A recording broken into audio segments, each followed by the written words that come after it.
In the last video, we looked at logs and common logs and natural logs and their definitions, and we kind of worked with them to get an idea of what they are and how they work.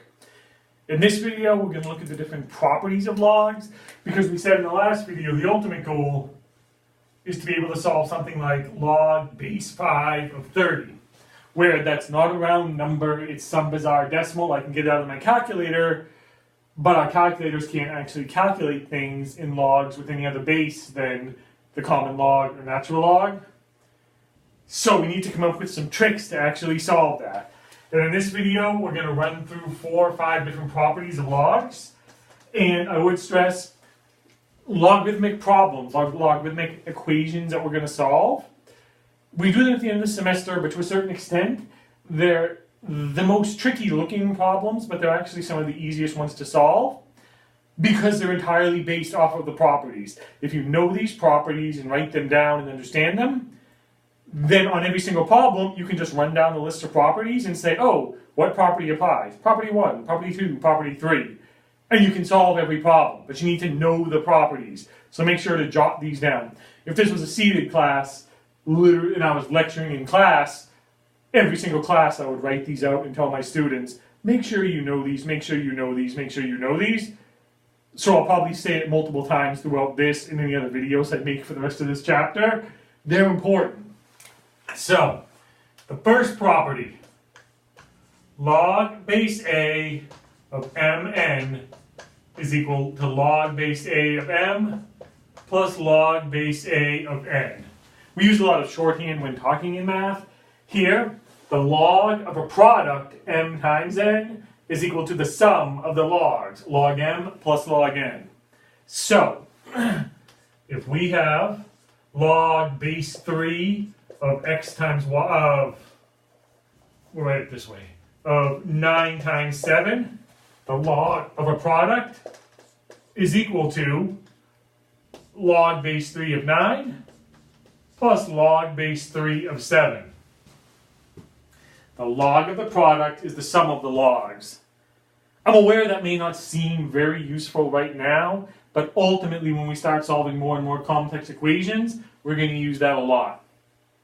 Next property. Log base A of m divided by n, the log of a quotient, is equal to log base A of m minus log base A of m of n. The log of a product is the sum of the logs. The log of a quotient is the difference of the logs. So again, if I had log base 7 of 10 divided by 4, that's log base 7 of 10 minus log base 7 of 4. And again, keep them in your head. Like I said, I'm going to repeat these over and over. Log of a product is sum of the logs. Log of a quotient is difference of logs. The last property that we need, and then we'll start looking at some more complex problems. Log base A of m to the r, the log of something raised to a power, is equal to r log base A of m. This may be not any nice, cool way to say this, like the log of the product and the sum of the logs. The log of something raised to a power, you bring the power down in front as a coefficient. So, if you remember the last video that we had something like log base 3 of 3 cubed. And I think we ultimately solved that out and got that it was equal to 3. And we kind of did a whole lot of algebra to solve it.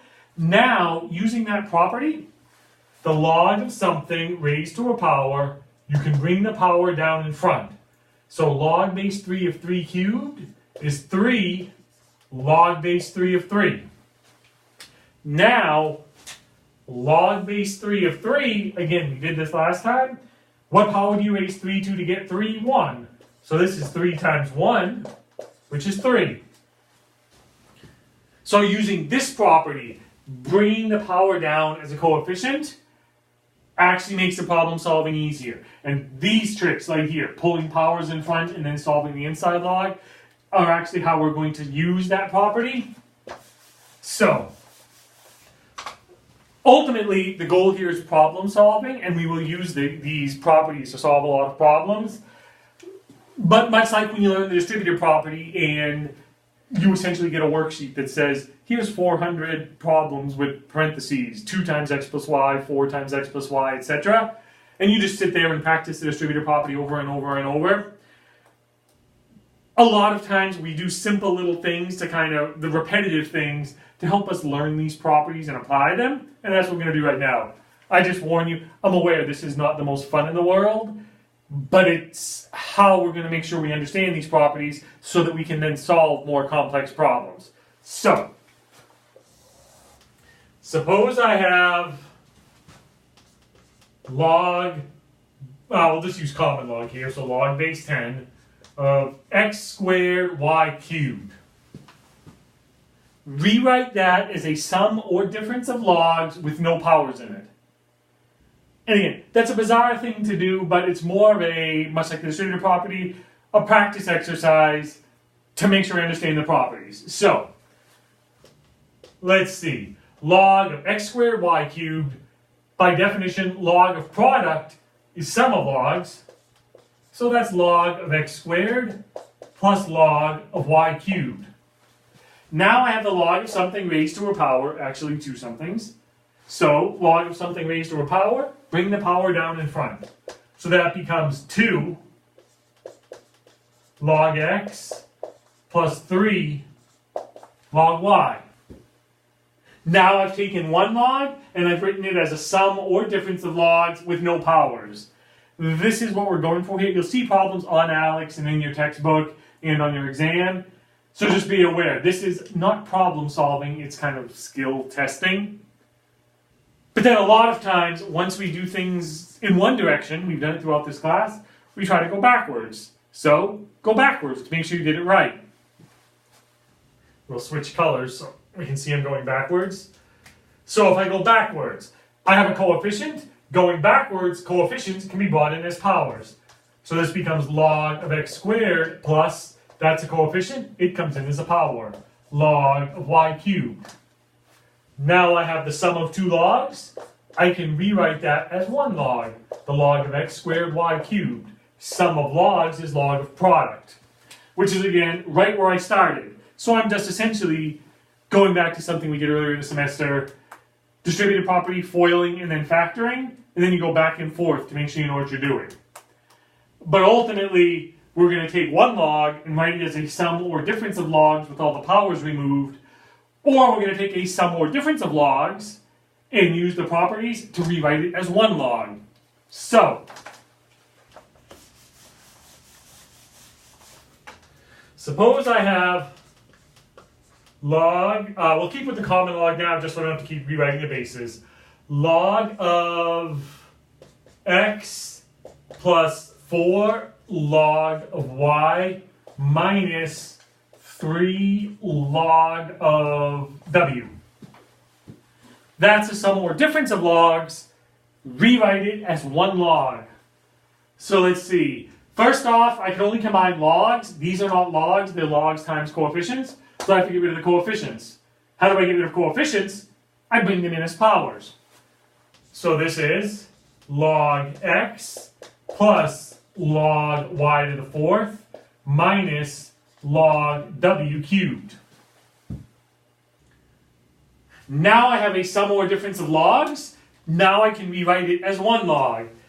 Once you know what you're doing, you can kind of do this in one step. I am doing it in a couple of steps to make sure we're clear here.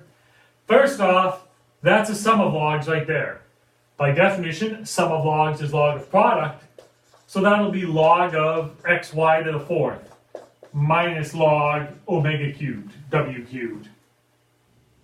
Now, that's a difference of logs.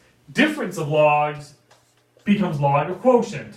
So it's log of xy to the 4th divided by w cubed. And now I've taken several logs and rewritten them as 1 log. Ultimately, once you practice this and get an idea of what's going on, essentially all you really have to do, find all the logs that are added together, they become the product.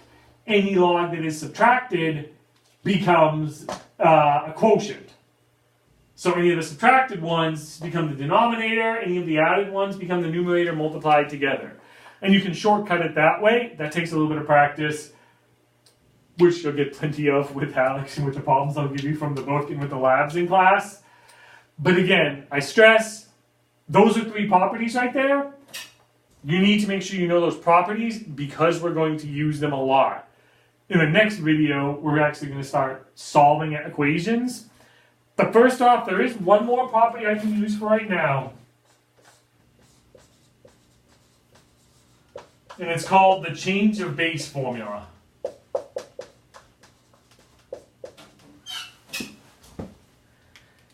There is actually a proof of this. It's not too hard. I might do it in a later video once we have a little bit more math-wise that we can use.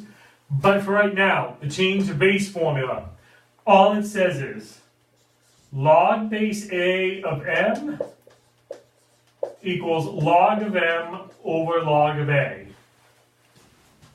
It's actually also equal to ln of m over ln of A. Essentially, the idea is if you have a log in a strange base and like you're trying to put it into your calculator and your calculator doesn't do strange bases, you can rewrite it as log of the argument divided by log of the base in any base you want. Here I use the common log, here I use log base e. I could just as easily have written log base 3 of m over log base 3 of A. It's called the change of base formula. I can change the base of the log to any base I want. Generally speaking, the way we're going to use this is throwing it into the calculator. So we'll use common log or log base e. So the problem we started with, log base 5 of 30, by definition, that's ln 30 all over ln 5. Then that you can throw into your calculator and get a solution. Or if you don't like ln, personally I like ln. If you prefer the common log, you can do log 30 all over log 5 and use the common log. You'll get the exact same answer. You can do it in any base you want. So there we have 4 properties. There's a few others that we're going to pick up as we start solving equations. But for right now, make sure you know those 4, understand them, and can use them like we did here. Log of product, sum of logs, log of quotient, difference of logs, log of something raised to a power, bring the power down in front as a coefficient, and the change of base formula right there.